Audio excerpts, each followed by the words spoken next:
What else do we want on earth? It's like finding a perpetual gold mine, if gold is really as important as this.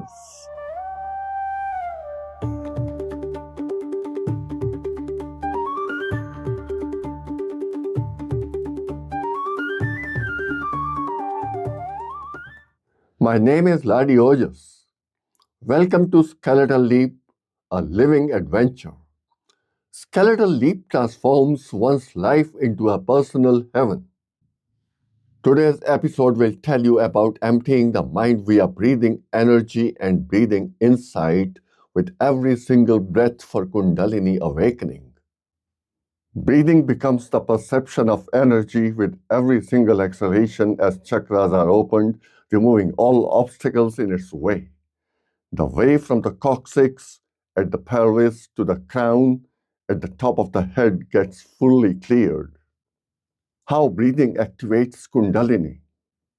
Kundalini rises from the gut to the brain as it works through the nervous system. It does so through the spinal cord, provided the chakras are open. And this is not a one-time event. It rises every single time the breath gets almost fully exhaled in an absolutely quiet manner. There is no force that needs to be exerted at all while exhaling. This way, it keeps the flow of kundalini, amounting to insightful intelligence, intact incessantly through the passage of time every time. Therefore, another way to think of kundalini is life energy that is personalized as insightful intelligence. The first time kundalini rises through a person's spine via the vagus nerve or sushumna, it may or may not manifest as tantrums. These tantrums can take the form of one of several different reactions depending on the person's psychological and neurological disposition. Some feel this first rise as an electrifying shock from the leftover impediments along its way. Some others feel it as a sense of extreme joy never experienced before. There is a full spectrum of reactions as varied as there are persons who feel and express those reactions.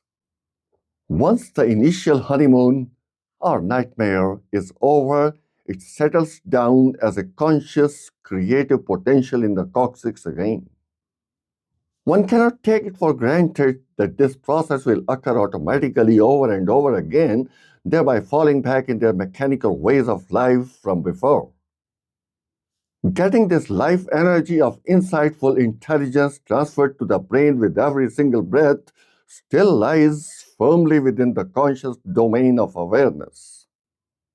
Therefore, one needs to keep one's chakras open as one's first nature. Once this is successfully achieved, one needs to become conscious of every single breath, no matter what one is doing.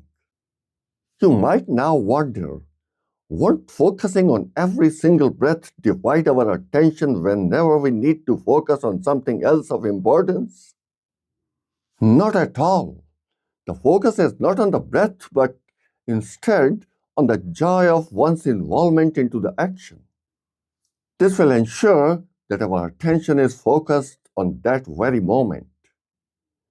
In fact, it stops us from drifting into the domain of mind whose emotional emphasis is on past memories and future imaginations. This type of focus keeps us centrally fixated in the process of thinking rather than getting swayed by thoughts, which is what unconsciously disturbs our attention. For this to happen seamlessly, we don't even need to count our breaths. That will only make it as mechanical as any other meaningless rituals people employ to increase concentration, like counting beads. Concentration and attention, that is focus, are two different things altogether. Here is something really beautiful. Once the insight of energy has gotten awakened as a potential, every single extended exhalation of breath performs a miracle. It fills the head and the pelvic region simultaneously with an extreme sense of joy and passion. This joy always remains as fresh passionate and spontaneous as it was when we felt it the very first time. Imagine having a passionate joy of cosmic orgasm at the crown chakra and a sexual orgasm at the pelvis simultaneously with every single exhalation of breath forever. It quite likely occurs due to an optimum release of serotonin, dopamine, oxytocin, and endorphins in the nervous system. What else do we want on Earth? It's like finding a perpetual gold mine, if gold is really as important as this. What actually happens is that we train ourselves to adopt lightness as a personality style. And we do this while equipping ourselves with its traits, namely interest, insight, and adventure. Not even the acutest stress can pull us off track anymore. It's like utilizing the smart vagus of Stephen Porges' polyvagal theory. That is what strengthens us in the face of an otherwise sympathetic nervous system response of fight or flight. In fact, we have done something even bigger than this. We have emptied our mind along the way. And in doing so, we have become invincible. And we keep renewing the entire procedure with every single breath. We no more fear even the most imminent of threats, death. We have discovered the most artistic way to live life. Live it here and live it now. And we have learned how to do it here and now. And best of all, using clear, physical, and measurable techniques. Consciously extending exhalations a little longer than inhalations after opening all the 7 chakras does it all. And it does it well too. It's simple. It's no rocket science. As this combination of keeping chakras open while extending exhalations a little longer than inhalations becomes our first nature, the miracle happens. We no more need to keep an account of both these processes separately in a list of things to do. We just perceive its effect as a sense of non-stop passionate joy. If ever a break is perceived in that joy, we immediately need to set it right then and there. Breathing as prana. Breathing isn't just a simple exchange of gases within the lungs. It's way more than that. That's why in the ancient chakra scriptures, it has been named as prana, meaning the basic core of life energy. It's conceived as having the following 5 types of winds in the human system. Number 1, prana, located at head, lungs, and heart with an inward and downward movement, it empties the mind. Number 2, apana, located at lower abdomen with an outward and downward movement, it activates healthy digestive and reproductive systems. Number 3, udana, located at thoracic diaphragm and throat with an upward movement, it activates healthy respiratory and communication systems. Number 4, samana, located at navel with a spirally churning movement over there, it activates healthy metabolism. And number 5, vyana, located along circulatory system with outward movement, it activates healthy circulatory and nervous systems. There is also a mention of nadis, meaning channels in the body like nerves, arteries, veins, capillaries, bronchioles, and lymph canals. The main 3 among them are: number 1, ida, that controls mental processes. Number 2, pingala, that controls vital processes. And number 3, sushumna, that connects the root chakra to the crown chakra. Breathing is a biological process of moving air out from and into the lungs, thus replacing carbon dioxide with oxygen. The exchange takes place in the alveoli through diffusion as the gases are transported to and from the cells by the circulatory system. This makes cellular respiration possible, where cells extract energy from digested food through its oxidation. Carbon dioxide is generated as a waste product which then needs to be expelled out of the body through external respiration called breathing. Breathing also controls speaking, laughing, creating facial expressions, and reflexes like yawning, coughing, and sneezing. The respiratory tract has the following different parts in it to perform all these activities. Upper airways, that are nasal cavities comprising nostrils, pharynx, and larynx. And lower airways comprising trachea, mainstem bronchus, lower bronchus, segmental bronchus, bronchiole, and alveolar duct named alveolus. Three different breathing styles. There are three different breathing styles that people adopt as a lifelong habit.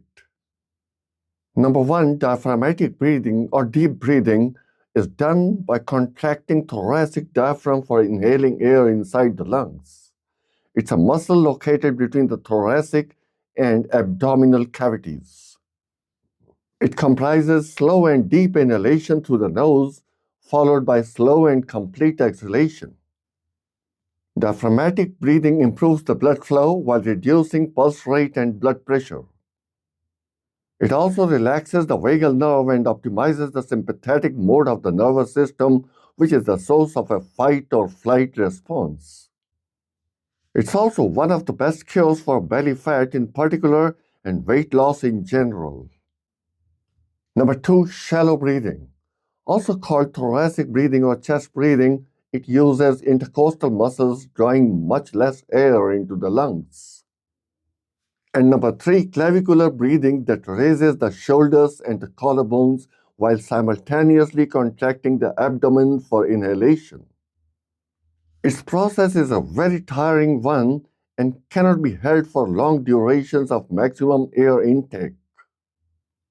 One must opt for diaphragmatic breathing alone because it takes the maximum air in. It's also because diaphragmatic breathing alone can awaken kundalini, pushing it up after all the chakras go open. During exhalation, the lungs are left with the functional residual capacity of air, which occupies a volume of 2.5 to 3 liters.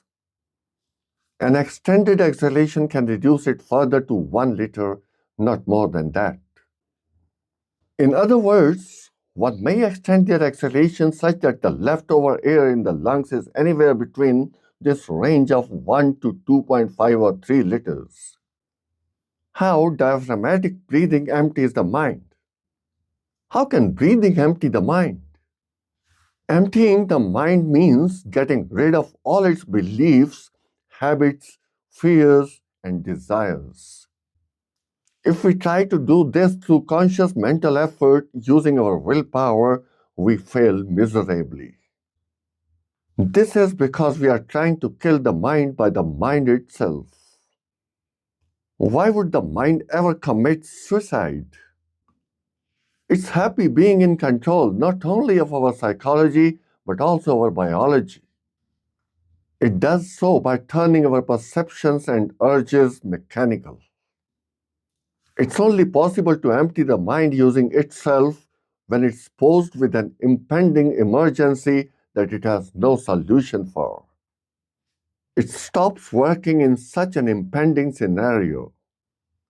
Consequently, it gets forced to surrender its reign over any action that could get rid of the said scenario. Ultimately, in such a situation, the brain takes charge and performs the appropriate action to come out of that scenario. The story of my mind emptying itself and handing over the charge to my brain in an emergency. I remember a story from my life when my spirit of adventure posed a similar challenge to my mind, and my mind just resigned. But my spirit still went ahead with my brain alone and faced the challenge. My mind was absolutely emptied in the process and thus held back. It was in the year 1992 that I visited a beautiful high-altitude valley in the Himalayas named Manali. I had already booked a cottage for a month-long stay over there. We were three in our family: my wife, my 6-year-old daughter, and I. We were enjoying our stay, doing something new each day. After around 10 days, we thought of going on an unconventional trek in the valley, a trek along the untrodden side of the river Bias that flowed through the valley. Any roads that existed would be on the other side of the river from our trek. Regardless, we started our trek and kept moving along the river upstream. After around half an hour of our trek, the river got us stuck. It was taking a sharp turn there after hitting a high rock on our side of the trek. So there was no way to go further. We were a little disappointed. I looked around the hill to the side of the river. I was looking for a bridle path, hoping to climb up a little and then come down to move further along the river. That way we could have circumvented the sharp turn and climbed down to the river ahead of the sharp turn. As I was investigating the visible bridle paths, I spotted a man standing at the hilltop looking curiously toward us. I shouted, aiming my voice in his direction. "Hey! Hey!" The man shouted back from the hilltop. I explained to him in my sign language what we were up to. Seemingly a local, he immediately understood what we wanted. He threw a fleeting look along the bridle paths up the hill. Then he looked down around the river bend and then waved at us to climb up. As we started climbing up, I spotted him coming down toward us as well. That surprised me a bit. But as we climbed up a little further, I realized why he had made his way down. As we reached a nearly horizontal patch lined up with a nearly vertical rock, we found him standing up there. What a helping spirit combined with a curious involvement. He smiled, sitting atop the approximately 7 feet high rock tilted at around 105 degrees from the patch. "I had seen this rock from above, and I knew you would need my help to climb it," he said, smiling. "Thanks a lot." I felt grateful. As I looked down once from where we were standing, I found us to be exactly over the river bend, which meant that by then we had climbed a few hundred feet. The man lay down on his stomach on the horizontal patch atop the rock. From there, he hung his arms down along the slope of the rock. First, my wife held his hands, and I pushed her from behind as he pulled her up to the top. As the patch above the top was comparatively narrow, he made her sit a little away on a gentle slope. Then he came back to the rock top and lied down on his stomach, hanging his arms down again. This time, I lifted my daughter and pushed her up from behind as he pulled her up easily. He made her sit along with my wife and came back to the rock top again. As he lied down on his stomach a third time, hanging his arms down to pull me up now, he realized it wouldn't work. "Oh," he exclaimed, disappointed. By then, I too had realized that we had not accounted for this scenario. With my wife and my daughter, I was there below to push them up, but now I was alone with no one to do the same for me. The man and I looked into each other's eyes and then down at the river below, flowing with roaring ferocity. "We forgot this," I said. "Now?" he asked me. "It's risky," I said with a sigh. "Disappointing," he sighed back, dropping his head on the top of the rock. "Hey, is it really impossible?"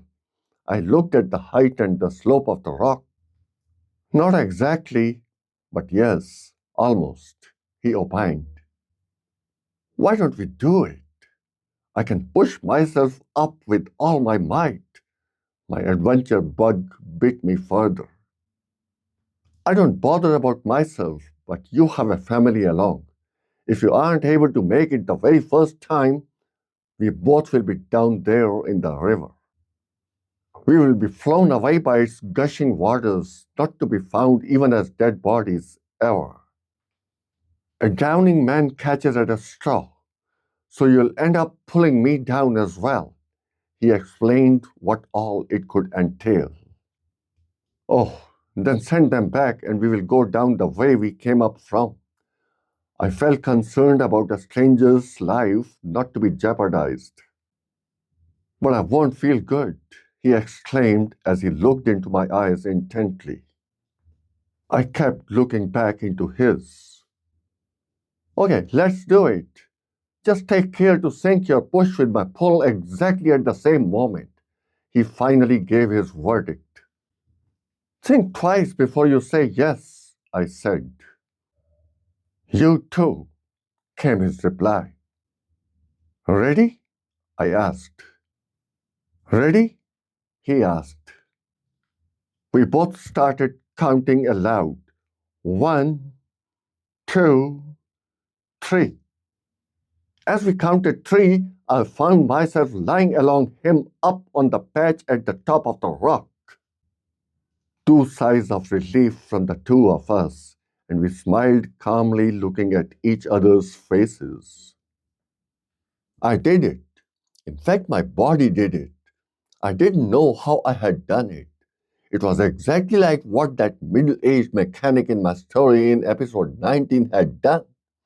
He too didn't have any clue to how he had done what he had. My wife and daughter were oblivious to what we both had come up through. My mind was just empty, and it remained so for a long while after. But habits die hard. The entire pattern comes back to the same square one once the emergency gets over. Hence, though imminent emergencies can empty our mind in a flash of a second, they aren't a permanent modus operandi. But yes, they can give us an instant glimpse of what an empty mind feels and works like. They can certainly demonstrate the superiority of any action done on our part without any doubt about it. That was what had happened in the just mentioned story, as well as in the mechanic's story mentioned in episode 19. How to empty the mind permanently. But then, how can the mind be permanently emptied? Remember the first-hand account of a first-timer in skydiving quoted before in episode 20? I repeat it here for your convenience. I was out. Everything mentally ended. Over. Started. Me. Perhaps more dead than alive. Perhaps more alive than I will ever be. Breathing just as I had been taught. Wind, wind and breath. Until wind and breath became indiscernible, became as one. And yes, almost weightless. It was true. Weightless and so surreal. There was the earth, neither coming at me, nor me at it. No up, no down, no me in the ego sense of me. Just some thoughtless consciousness. And yes, it was awesome simply to be, or not. The sky was in my lungs, and it never once occurred to me would the parachute open. It's a perfect example of a mind having gone empty. And what a tremendous experience this was. But unfortunately, this too stays only for a maximum duration of 6 to 7 minutes. That's while the skydiver is falling free before the parachute opens.